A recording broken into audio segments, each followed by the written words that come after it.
sir. Ayushi Agarwal from ANI. So there were reports of an Indian caregiver from Kerala who was injured during the attack by Hamas. Are we in touch with her family and any Indian casualty that we know of? Before I come to, yeah, please go ahead. Sorry, I missed you. Sir, Rishikesh from PTI. Is India supporting Israel in war against Hamas? Especially, there are reports of massive civilian casualties in Gaza. And sorry, I didn't get your question. Could you repeat it? Is India supporting Israel by on war against by what? Hamas? By doing what? Moral or like generally, you mean? And, you mean what is our stand? Yes. Okay. And did PM Modi convey to Israeli PM that this is not an era war? Okay. Yeshi, what? Yeshi Seli from the New Indian Express. Is there any evacuation program for Indians stuck in Palestine as well, or this is only for Israel? Okay, fair enough. I saw one more hand. Yes, ma'am. No, microphone, please. Milan from India today. Just want to understand India's stance now, considering the recent events. Will India also go ahead and look at,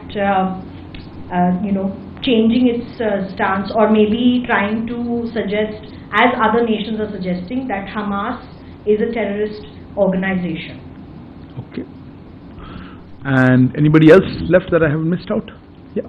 One more additional, okay, please. I know it's an important topic. Sir, Meghna from DD News. We know that security has been increased outside the Embassy of Israel in New Delhi and also other Jewish establishments. Are there any security concerns that the Israel Embassy has conveyed to us? Okay. Pia? Hi, Pia with the print. Just a simple question. How many Indians in the first batch? Which batch? The first batch of Indians being evacuated. On the flight. Flight, okay. Yeah, your hand is not visible. Yeah. Please, right. Please stand up if you yeah. This is Devi Rupa from the Wire. I'm just appending to the earlier questions from Manas and others.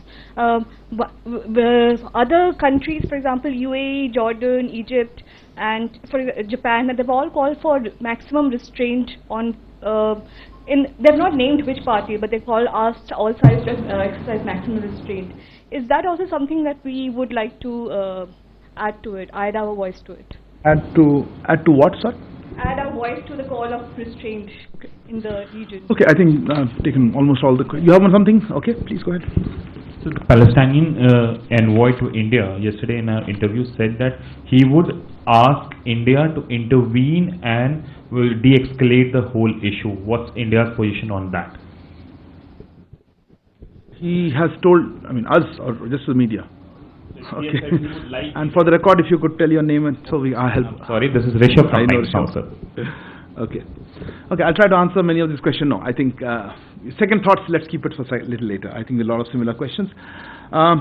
Look, I think on this, you've seen the statements or the comments by Prime Minister. I think that's been very clear on them. But let me try to answer some of the specific queries that you had. Let me first look at Operation Ajay. Look, as I said, the flight is expected to, the ferry flight is expected to reach today later in the evening, and then hopefully they'll pick up passengers and come back tomorrow morning. We expect, I think it can carry about 230 odd passengers. That's what we are hoping can fill it up, but depending, look, this number is broad.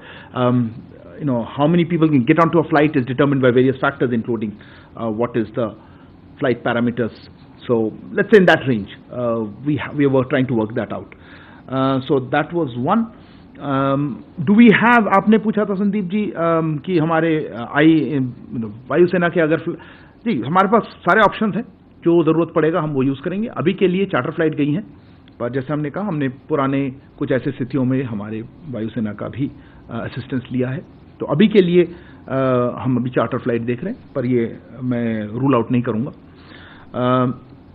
There was a query, Siddhant, about people being taken on this side. Look, that I think you would ask the Israeli embassy. We have chartered a flight for bringing people back. So how it happens, talk to the charter organization and the embassy. I think the best to answer your query on that one. There's no barter. Then there was a query of how many Indians wahan pe. I think Meghna, you asked that question. How many Indians? Look, this is a dynamic situation. It's evolving.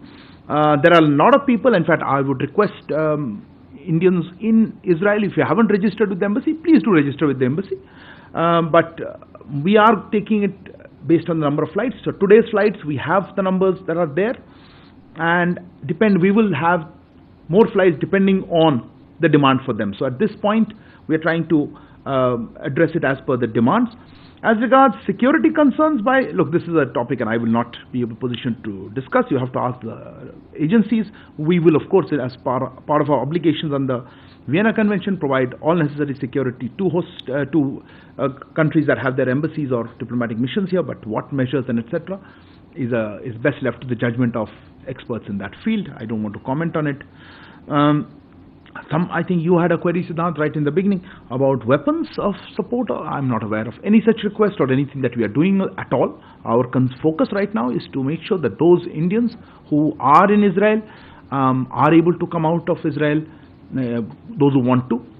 I think there are about 18,000 odd Indian citizens. A small percentage of that are Indian students. Others are caregivers and other categories of professions. So we are in touch with them, and let's see what happens.